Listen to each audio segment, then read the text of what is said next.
Hello, I'm Bob Butler from KCBS Radio. Welcome to a forum of candidates running for the Pinole City Council.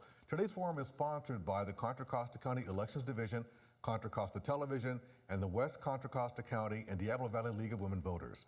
We're recording these roundtables here in the studios of Contra Costa Television with assistance from the cities of Concord, Richmond, and Walnut Creek. There are 7 candidates running for 3 seats. The 3 candidates are not here today: Cameron Sasai, Justin Martinez, and Anthony Tave. The 4 candidates joining us are Norma Martinez-Rubin, Rafael Menace, Peter Murray, and Debbie Long. We drew lots before the show to determine the speaking order, so we'll begin with Norma. Why are you doing this? Why am I running for re-election? Why are you running for re-election? Well, there are a number of different matters to continue attending to. In the first term, when I ran, I was interested in doing a number of things, including enhancing civic participation, and that takes a while to get that through. Additionally, during the term that I served, there was a turnover or a shift in council members. And so also learning to work with them, with the new composition of council requires some time. We also had shifts in staff, and COVID came. So that had us working differently and in new ways as well, requiring adjustments. Ultimately, I like to continue serving the community in which I live and speak for the people who don't participate in council meetings yet. Thank you. Rafael, you're new at this, it sounds like. Why do you want to be on the council? I want to be on the council because I want to protect Pinole's future. Pinole is facing a number of significant challenges that most of the community is unaware of because the city has problems with transparency and public engagement, which leads to people not backing the resilience measures that need to be done.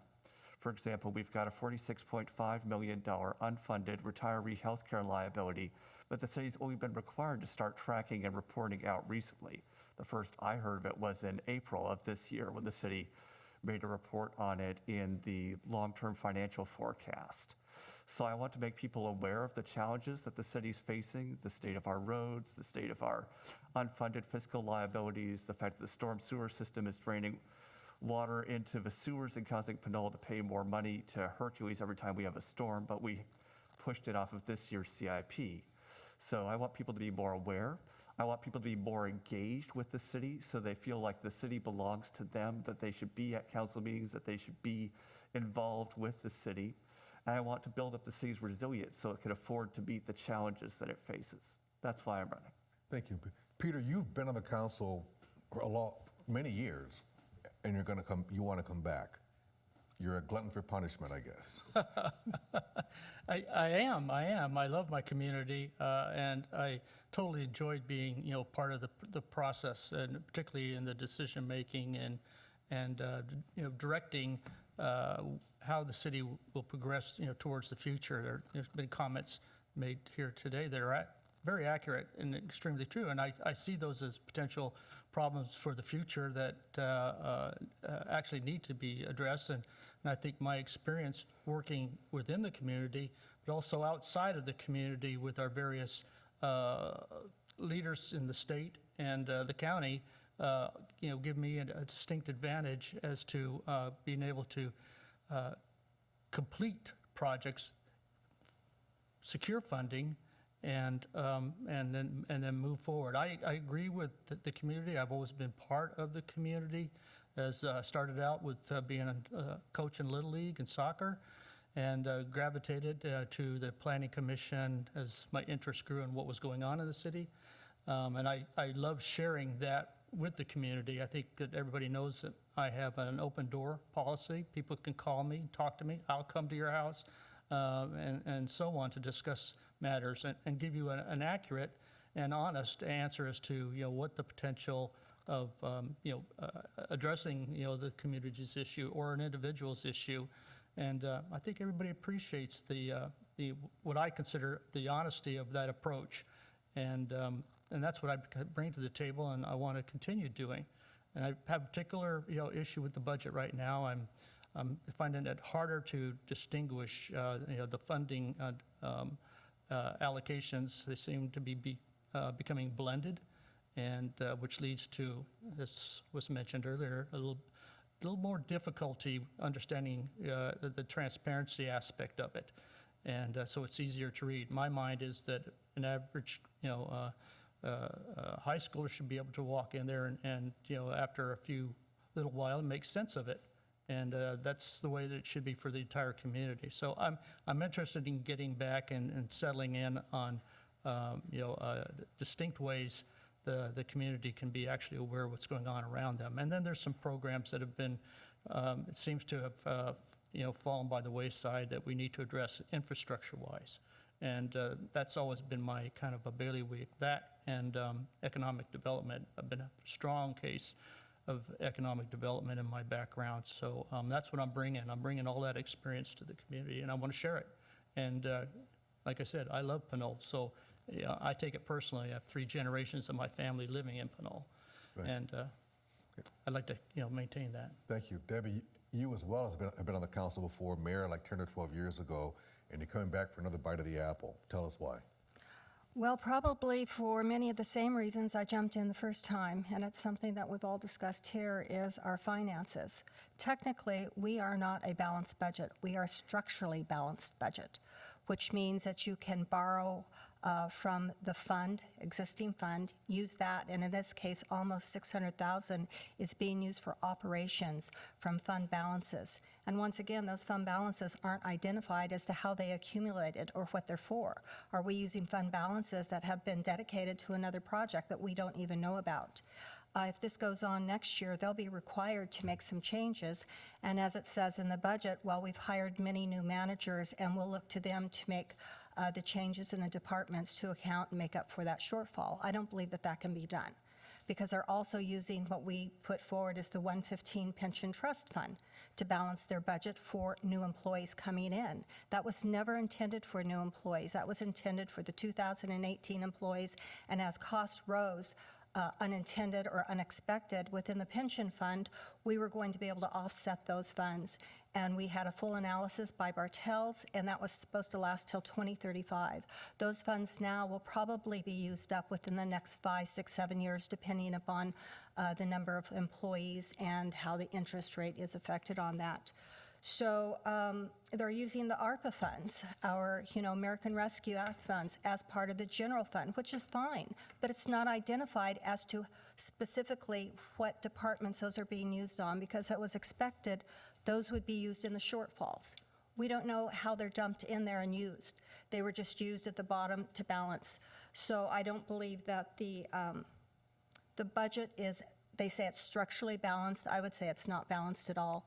And we came in 2008, we had 0 reserves, and we had to balance the budget. We had to make tough choices in doing so as well. And I look to see with a potential recession, because even in their documents it says a recession is inevitable, that they haven't planned appropriately for the future down the line. And I think that that's institutional knowledge, but understand that is the history. The other has to do with the type of development that's going forward. We're really centering on our arena numbers. That's a good thing, because housing is a shortage. But you can't take away from one to get the other, and that's what they've done at the Fitzgerald Shopping Center, and taking away Kmart for the use as commercial business. They're putting up a high-rise of all commercial, of all apartments, and only 27 of those apartments are affordable. The rest are market rate, so we're not even actually meeting another need that we see within our communities here. Okay, thank you. Norma, a lot to unpack here. You're on the council now. You've heard several different, I want to say, allegations or charges about what the council is not or is doing. How do you respond to the issues about the budget itself? Sure, certainly. There are different understandings, and one of the things that I learned being on the council this past term is that there definitely are nuances within a budget. There are definitely amounts that are allocated to the general budget. Well, let me backtrack. As I learned to understand a budget, I realized that there are amounts that are specifically designated for particular expenses. Those are generally the ongoing expenses, such as staff, for the most part, that have been there for some time, not new staff. the opportunity to implement new projects requires then allotment of funds either from new sources or money that could be made available, knowing that the funding is going to be there ongoing as well. And oftentimes, people will think about what is available in the general fund as somewhat having a bit of discretion about its use. The current council, and I've been part of that, has used some of the general fund to complement funding from other sources that have been there for some time, that were designated for use for public safety, police, fire, and as well things like the maintenance of parks and the kinds of circumstances in the city that really don't require the millions of dollars that we're still short of.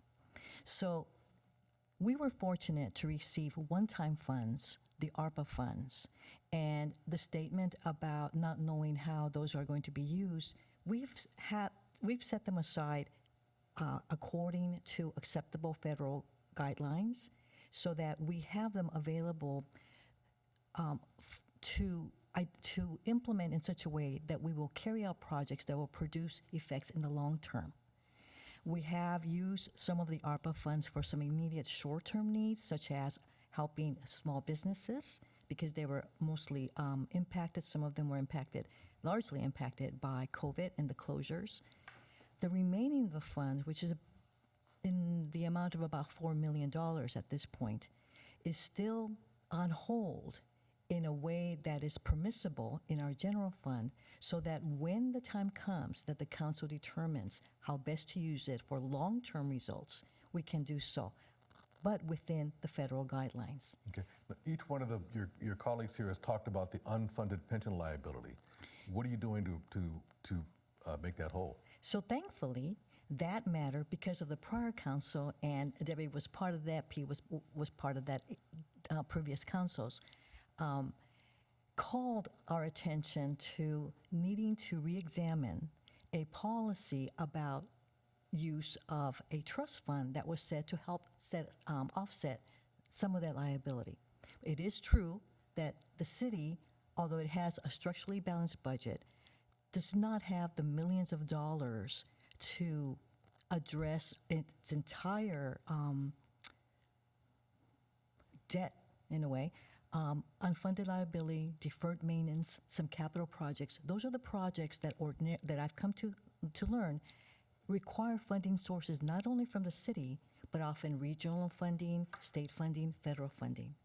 And fortunately or unfortunately, in Pinole, we live in a town that for the most part has a middle income population.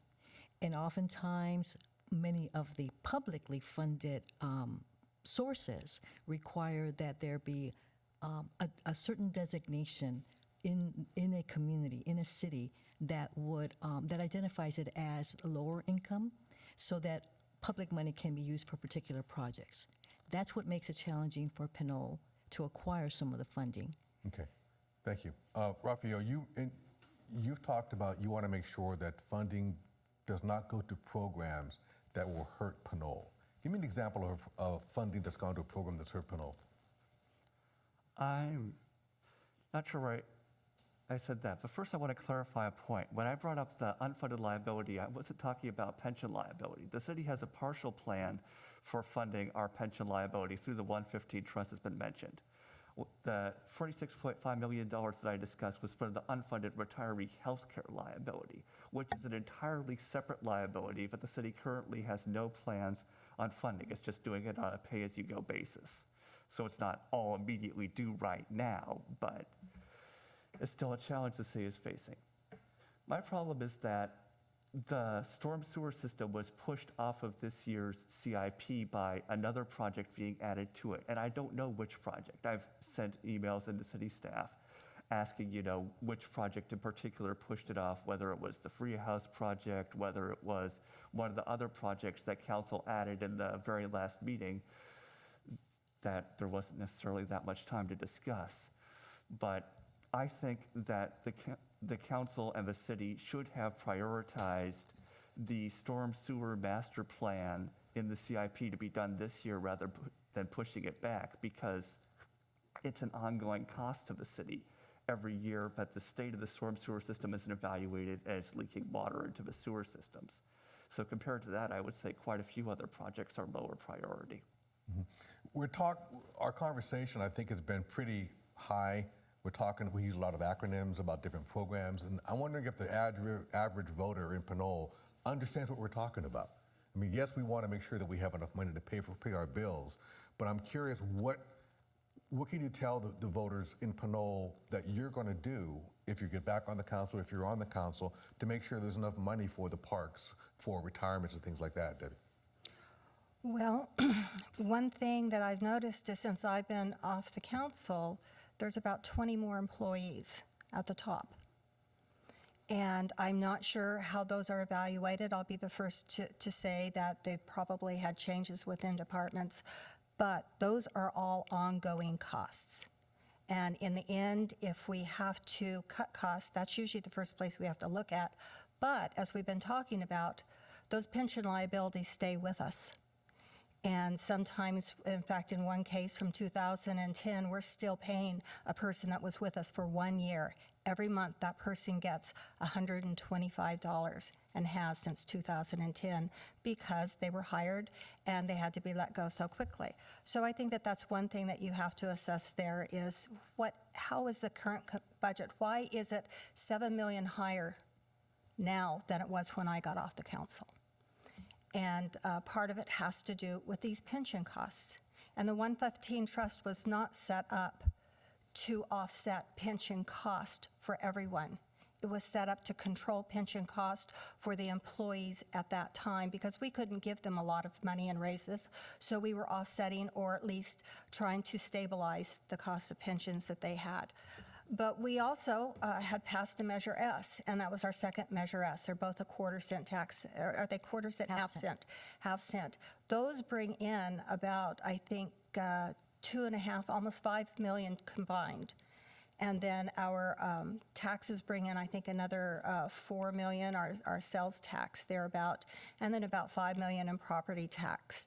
I think that if we have to look at raising any taxes, one, perhaps we can go back to a sales tax and ask the state to let us have a higher ceiling and have those taxes specific where they're not just dumped into the general plan because the accounting that we had for them before isn't necessarily in place now. And the reason I say that is I sat down with the finance director and I asked her some of these questions about what is this fund comprised of? And, you know, if you're putting in money in reserves, how is that tracked and not used? And she said, good comments, I don't know. What is the budget for Pinole? Right now, it's $28 million, but I think that that's inclusive of the wastewater. I think it's right around 20 million. 8 million, let's see, 11 million I think was for the wastewater. And by the way, that is a separate fund, so we couldn't not fund something within that department and put it into a project like the Freya House.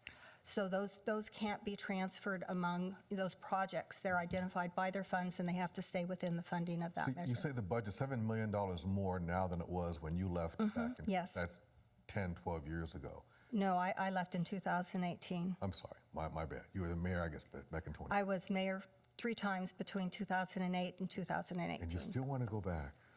Well, as it's been expressed, we all love Pinole. My point is that if the budget's $7 billion more now than it was when you left the office, that's only in 3 or 4 years. Is that accurate? And is that what's wrong with that with the budget? Because costs have gone up in the last 4, 5, 6, 7, 8 years. Oh, you're asking me? Yeah. What's wrong with that? Well, there's never anything wrong with the budget going up as long as there's revenue to accompany it. And that's, one of my big concerns is that Pinole's a small town. We're a suburb of, the major metropolis, the metropolis areas. And we don't have industry like a oil refinery or a casino or anything like that. Our tax revenue is generated or our revenues in particular are generated by the property taxes that we have as a small community, so everybody's contributing, and then any kind of resources that we can develop, which we did when we developed the Fitzgerald Shopping Center, and we used redevelopment to help us do that at the time to make it attractive to commercial developers that wanted to be on the I-80 corridor. And what that did is that generated that sales tax revenue and property tax, commercial property taxes that went into the general fund and allowed us to be able to support the community over and above the property tax that we did generate. And that sustained us for the longest time. This is, again, one of the reasons I want to get back involved, because I don't understand, the scenario of, continuously increasing the budget when basically the services have remained the same. The services on the street, that's, you were asking about, what the community sees. Well, they see the street in front of their house. They see the parks. They see, that their toilets work. And when those things go awry, then that's when, they get involved and they want to know. And, we've been highly successful, all of us that participate in being able to take care of that business and explain it to the community. And I think that's the biggest. We had a public works director a few years back, Dean Allison, who was phenomenal in that aspect. Unfortunately, he passed away, but the community knew from day one exactly what was going on and how he had a plan for the roads, and they saw the plan, so they knew it was in front of them. They knew that there were issues with the treatment plant that had to be addressed. So when he came for the funding for that, it was already known, and I think that's the biggest thing with the community is to have integrity and honesty and letting them know everything that's going on. I don't feel that way right now. People at one point when we were going through that recession were accusing of lack of transparency, but I don't know a lot of the things that are going on. You asked me one of the reasons I want to get involved. Well, I want to get back in there and get to that point where we were, where everything was explained to the public, and so that they knew what was about to happen, the costs for what was going to go on, and they supported us.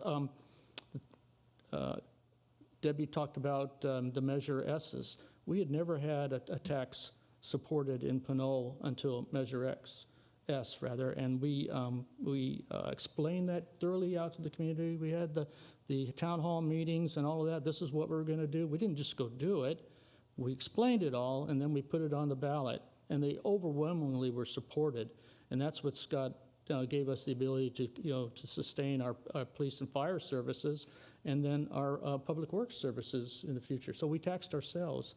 But again, I think it's that issue of integrity and putting it all on the table, letting people understand what it is, and then we get the ability to move forward. That's my interaction with the community, and that's what I think is more important than anything else, is that the community knows that you're honest with them, and there's some integrity there in the community, and then they want to join the operation. That's why we have a lot of volunteers in Pinole for some of it. It was said one time that Pinole, it was a book written, a college student did his thesis on it, and it was about Pinole, and it said, the city that does more for less. And that's because of our engagement with the community. And I think that's one of the things that we need to be extremely proud of and keep that going, because we're having a generation of folks that are getting older now, and the inevitable, and then moving to a cheaper location outside the Bay Area. And so we're losing that contact. We've got to redevelop that, a redevelopment program, if you will, of getting that mentality, back and implemented throughout the city. Okay, thanks. Raphael, you mentioned transparency, especially in the budgeting. Do you think there's transparency, or do you understand what's going on in the budget?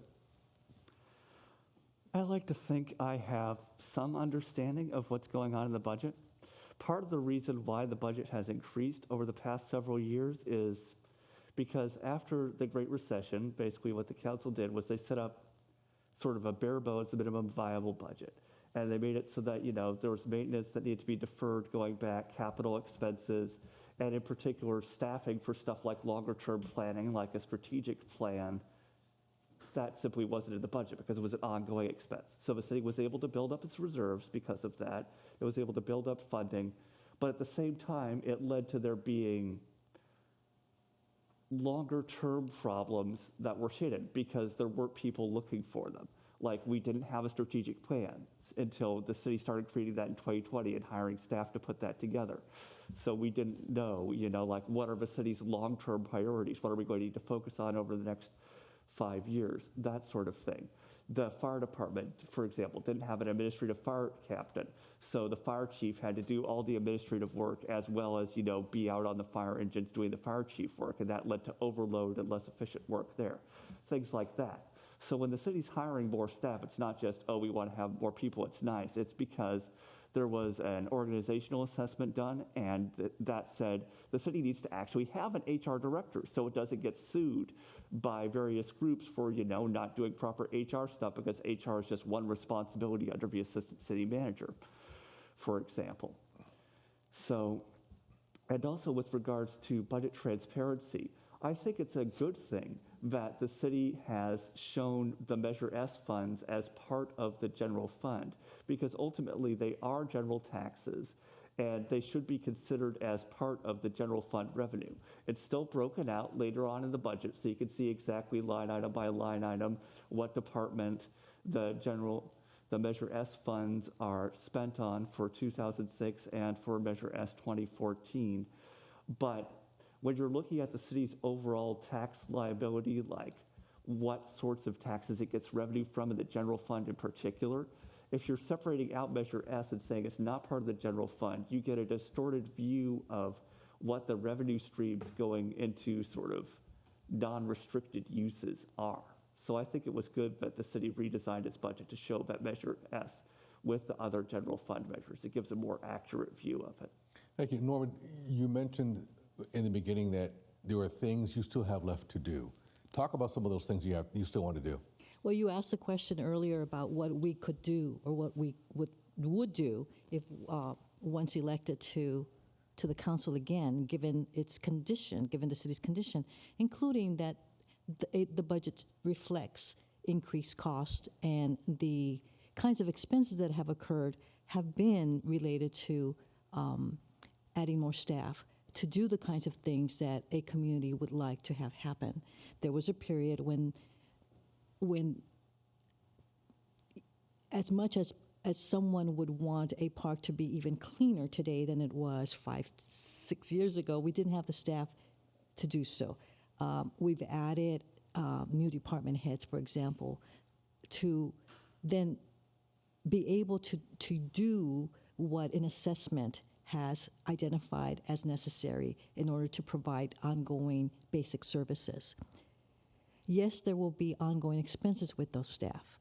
And so the kinds of things that we need to do, and one of my interests has been to learn more about the different ways that cities can legitimately increase their revenue sources and what revenue sources truly exist for cities to not only address the short-term expenses, but begin accumulating even more of a long-term fund that could be used for deferred maintenance, for example, or for some of the capital improvement projects, or to work together with other partner agencies, because we do have something, a share to contribute.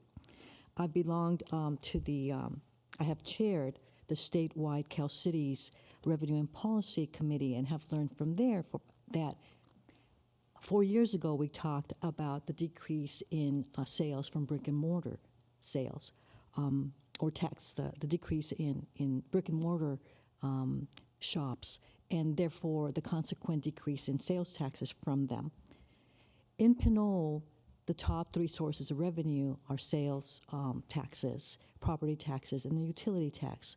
So no doubt that we will need to continue identifying how to capture those sales taxes, even though online sales have increased over the past several years. At the statewide level, we're looking at how to capture some of that because there are some laws, for example, that allow neighboring cities to use their land in a certain way so that warehouses or storage facilities are built, affecting all of us. But the sales and the taxes that are generated from having those kinds of warehouses aren't necessarily equitably distributed in all the towns that are affected. For example, Pinole doesn't have such a warehouse. The city of Richmond does. And there are effects on us, the increased use of our streets, again, affecting the maintenance of those streets. If already we're deferring maintenance, the impact on that with increased transport of goods affects us. The increase in possible affecting the air quality, things of that sort. So what I would do, as we have attempted to do in the past 3 years, Pete was part of the first year on which I was council the last term. In the past 3 years, what we've tried to do is identify what additional revenue sources can we have. Taxes are not popular. We had a point of contention as to an increased amount of transfer tax on property owners.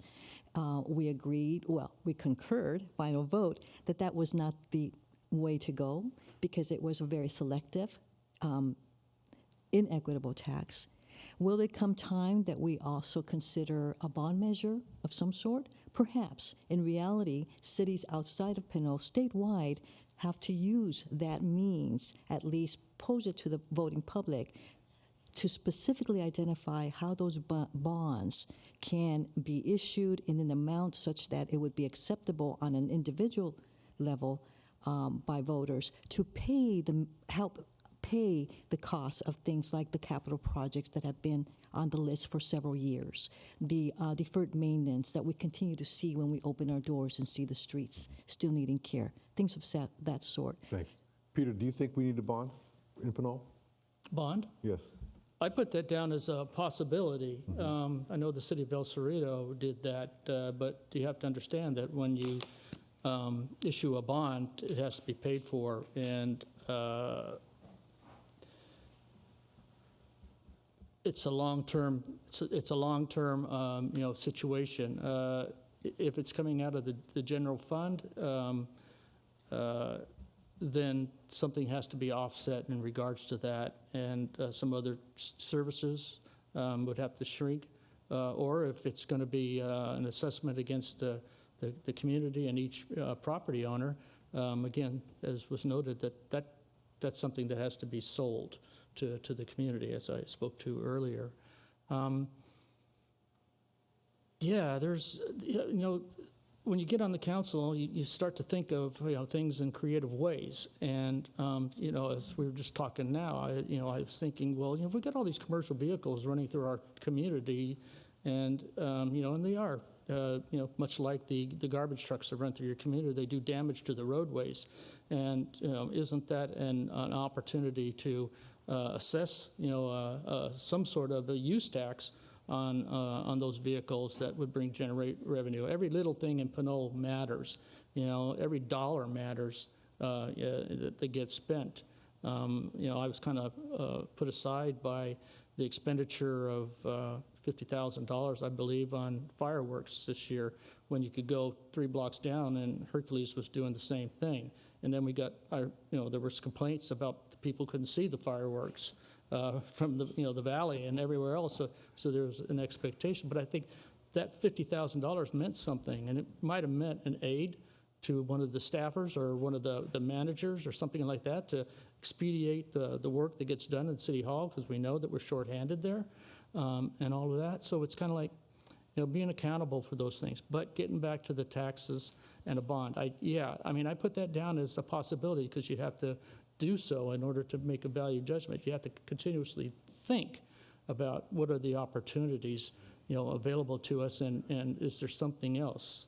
I've been opportunistic in the past, looking for funds for the creeks and such, and was able to garner a state fund, a state grant at one time for realigning the base of the basin of the creek, at the base of the creek next to the bay, to prevent flooding. And we secured the largest grant in the state of California to do so, and we were shovel-ready. But you have to be thinking that when you're doing this, you are shovel-ready, because that's how they, administer the grants to projects that are. And so, I mean, it's you have to put a lot of thought into it. You have to think deeper than just sitting in your chair, and you have to think of the consequences of some of your actions and down the road. And I say sometimes that I don't think that there's enough thought process put into it. There are not questions asked. And if you could think that there's one little question that might be a nuance to whatever you're going forward with, then you have to ask it and you have to get an answer. And you can't move beyond getting the answer to make a decision, once it's put on the table. Yeah, people complained about not being able to see the fireworks. Was it because of Carl the Fog? Yeah, Carl the Fog, yeah. Fireworks around the Bay are just, especially in July because of our weather, it's really iffy. On the sales tax, have you done any kind of studies about how many people in Pinole pay it and how many people passing through Pinole pay it? Do you know what the percentages are? I personally have never heard of any studies, but that was what was so attractive about a sales tax, is that people are coming in, using our facilities, our parks, our roads, our library. And so we felt that this was fair because everybody that used Pinole paid a portion of it. But I'd like to also add on something on the grant. If we were talking about personnel, one thing I had put down is that we needed to look at a grant writer and develop shovel-ready projects to be ready to jump on them. That would be a good use of a new personnel. And one thing about it is the bonds, it's the timing. We may have lost a good window here because we got bonds, or at least we got a loan for the wastewater treatment plant from the state, and I believe it was 1% at that time.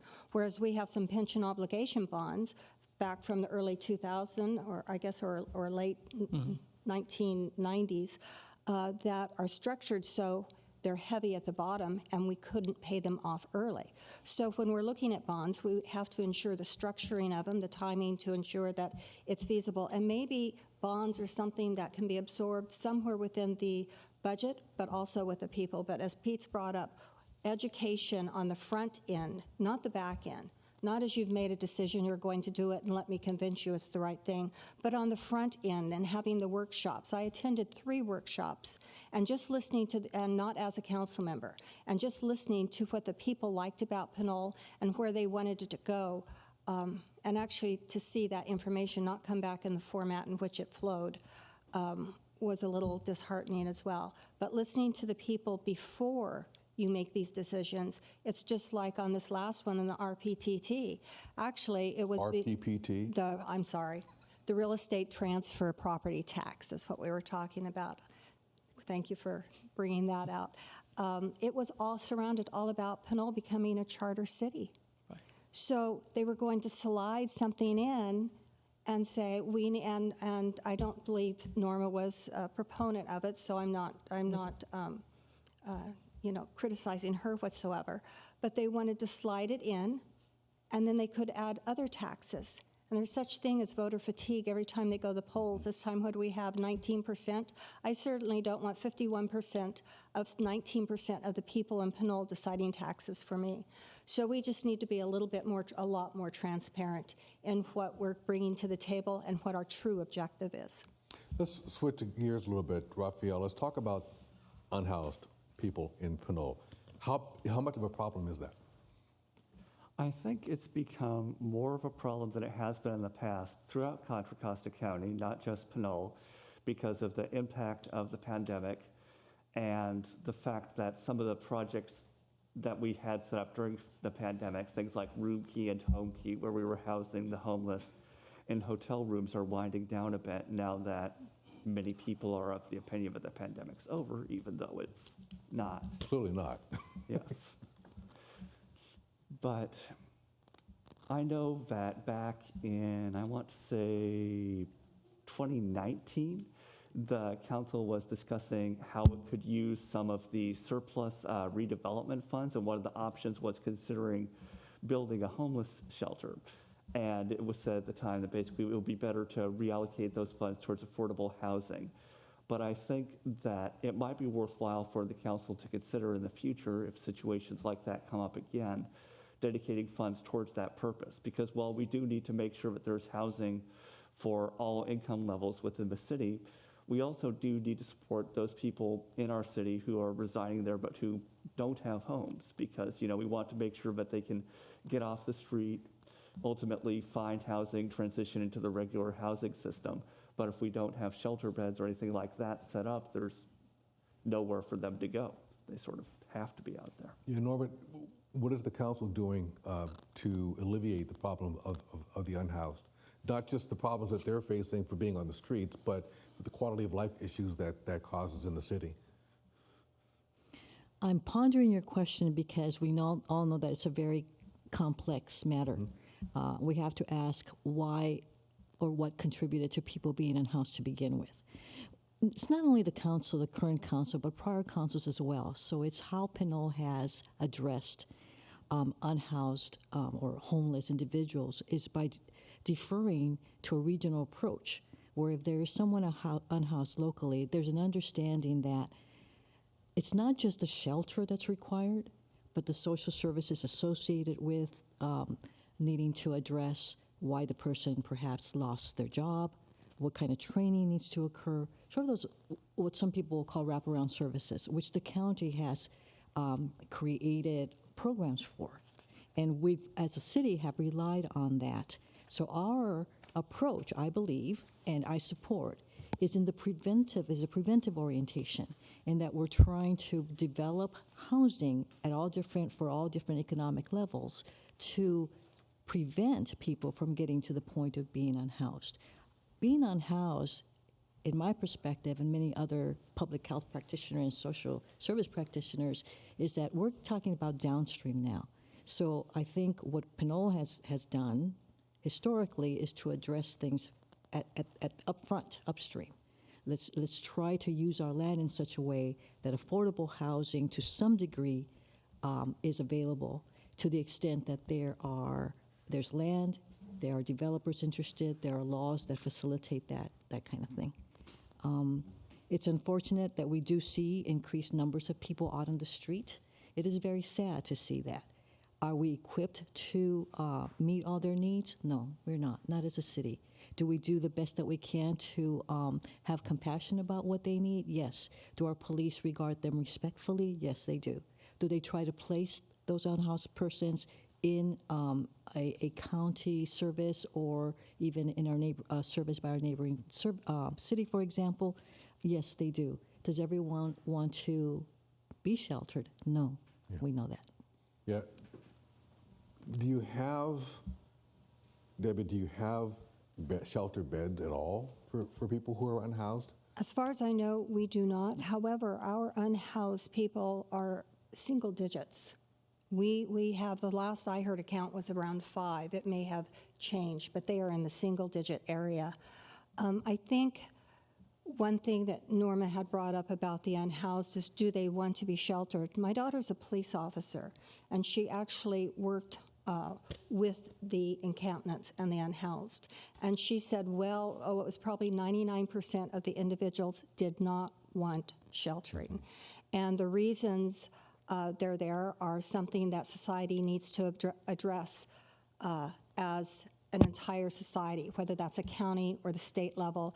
It's very, very complex, so much that the city can't do anything but to be aware of it, and such as our police are aware of where they can offer services at. I'd like to say that when our senior center was up and running full-time, there were opportunities there for those that wanted to go have a hot lunch or get in from out of the elements. So that's another thing that we need to do, is try to ramp that service back up. But the city's always been very aware of it. But if you're just counting individuals, there aren't that many in the city that it would mean that we would have to develop a whole shelter to accommodate. Services are what we would center on, I believe. Yeah, that's, compared to many other cities, 5, even 10 would be great. Right. What else can you do? I mean, even if it's only 5, what could you do on the council that could, even if they don't want services, sometimes people need to get some kind of help? I think it was adequately spoke to by both the prior speakers in regards to what occurs in Pinole. I'm going to say this, is that In the past, we've partnered with the church organizations, the religious organizations in our community. At one time, we had a significant group of them meeting continuously to help the city address this and other matters, social matters within the community. It's a compassionate community. It really is, and everybody sees the people that we're talking about here. Our police and fire department know who they are, interact. I've seen the officers stop times and chat with them, and they know that the officers are there, and there's no animosity about anything. They're there, and we respect that there are reasons that they're there, and everything. I don't think that you'll find a situation where they're not happy, as was spoken to. There's reasons why. They enjoy the lifestyle, and it gives them some sort of solitude, and we don't know the mental reasons behind why. It could be residual from the service. It could be family matters that have caused this scenario, but they're more comfortable within their own little world and everything. Should we? Yeah, we do keep an eye on them. And I don't mean keep an eye on them for bad reasons. I mean where they're at, and our officers and such can communicate with them about it. I mean, we know where they historically are, and everything, and there's nobody out rousting them for this or for that. It's like I said, I think we live in a compassionate community, but my scenario is that when I was in office, at one time we'd built a really good, as I said earlier, a group of religious participants in the community that put themselves out in this regard. And what I would like to see is to kind of reinvigorate that, if you will, and hopefully that when the government changes the rules on what you can write off on your taxes, that change the whole world for those that are the compassionate enough to go out and provide these services. Then they have to rely on their own resources to do so. But they're there, and they will do it because they're, like I said, most of them are good people, and when they all come together as a gathering of congregations, different religious groups and everything, they get on the same page. They're pretty powerful. Okay, we're almost out of time, but real quickly, what is something that your constituents, your colleagues don't know about you? Me? Something fun. Fun. I like to fish.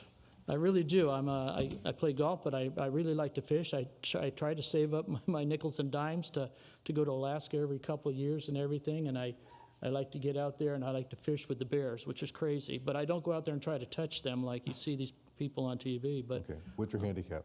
Let's not talk about right. that. Something we don't know about you, the people don't know about you. Something people don't know about me. Well, I guess, I enjoy reading and, like many people of my generation, playing video games online with people. What's your favorite one? Favorite one? Let's see. What's the one you're best at? Best at, I guess, Final Fantasy 14 is probably the one I spent the most time. What is it? Final Fantasy 14.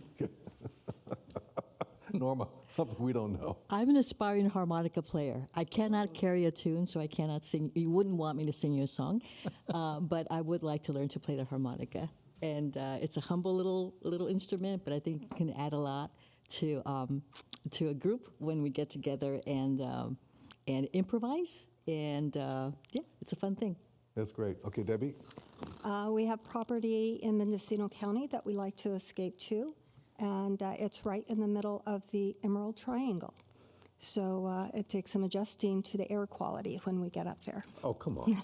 The air quality, I mean, it's nice and clear and, good air. And Except during cultivation season. Yeah. Well, of course, that's a different kind of smell than the one you get at the concerts, right?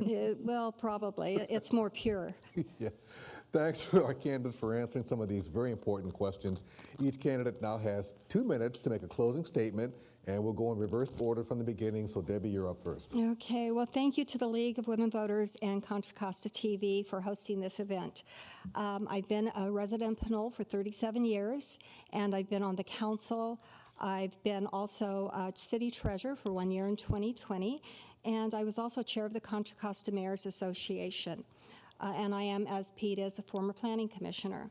I was also a community volunteer long before that, and one of the things I'm most proud of is that I was part of the Pinole Hercules Little League field and the development of those fields, as well as I was instrumental in securing the softball fields at Ellerhorst School for the Pinole Valley High School softball teams.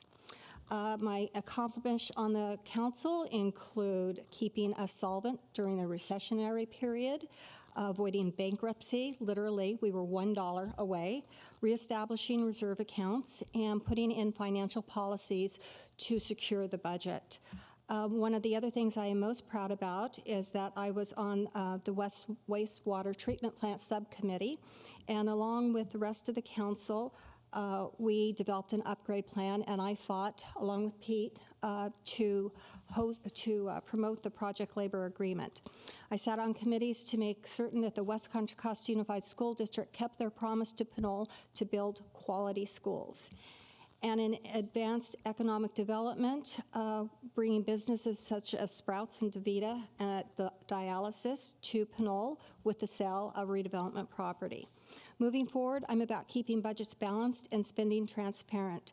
Now that Station 74 is about to reopen, we need to work with the police department to enhance neighborhood patrols and add cameras to deter crime. Crosswalks need to be evaluated for pedestrian safety, and we need to have a disaster preparedness plan specific to Pinole. Those are but a few of my thoughts about what I'd like to accomplish because, after all, Pinole does matter. I hope I get your vote in November. Thank you. Debbie Long, thank you. Peter Murray. Well, all of the above, for sure. But the last time I ran a competitive election, the Contra Costa Times endorsed me for another term, saying the council that I served on deserved credit for keeping the city afloat and making the painful cuts that were necessary to head off a financial calamity, which we just spoke to. I left the council in 2022, and now I am running again. I have the years of experience dealing with Pinole's needs and issues. I know Pinole backwards and forwards. I know what the community would like to see. I know how to keep Pinole, which I think everybody knows is important. But I need your help to do that. So when you go to the polls on November 8th, please consider that I did what I did and what I accomplished in my 28 years on the Pinole City Council, keeping Pinole a safe, full-service city.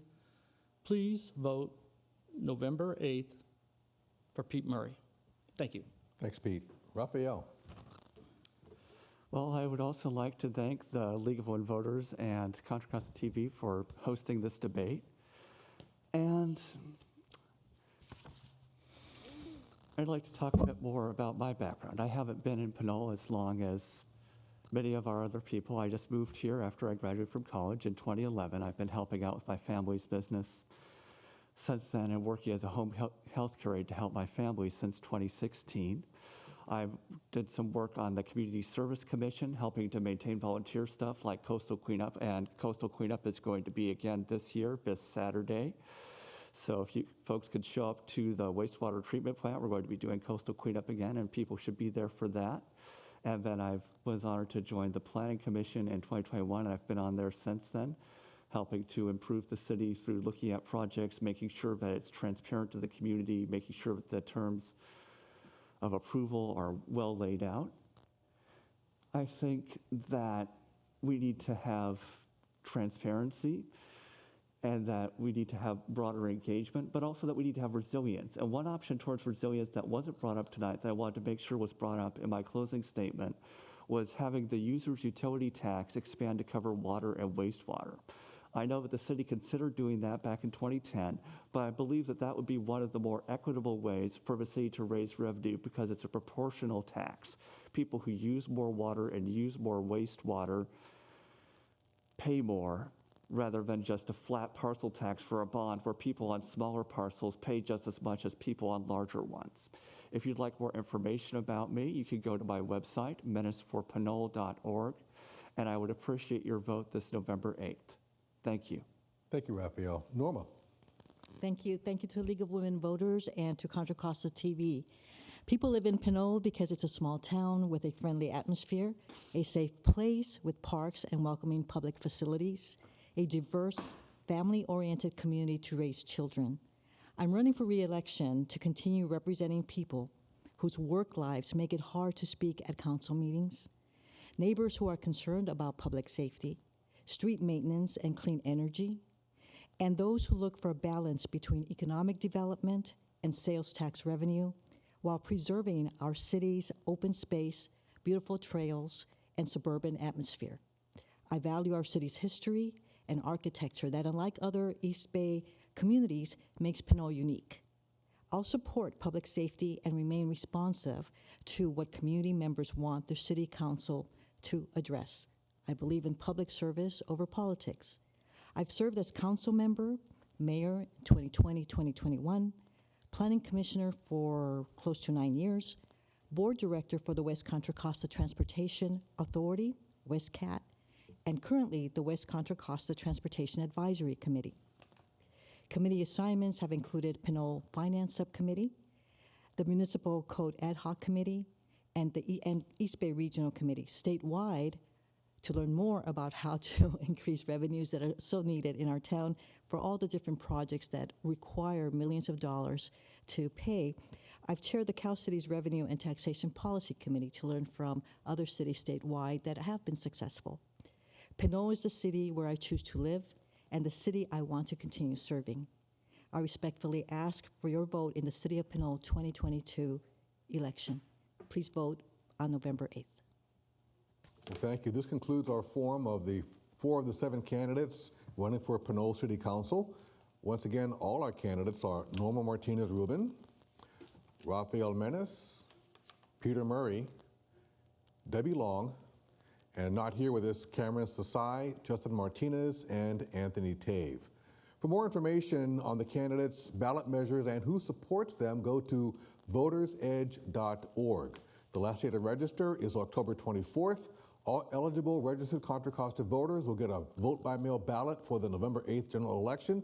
You can find detailed information on the upcoming election on Contra Costa County Elections website, cocovote.us. I'm Bob Butler from KCBS Radio. Thank you for watching, and don't forget to vote November 8th.